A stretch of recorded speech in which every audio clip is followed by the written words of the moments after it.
Meaning of foxy. Foxy.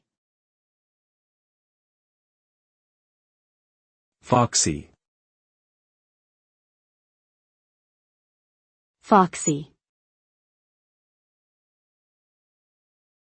Foxy.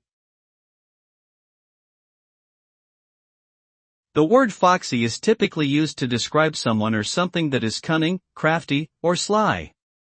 It may also refer to physical characteristics like attractiveness or shapeliness. Generally, the term has a positive connotation, suggesting a sense of cleverness and charm.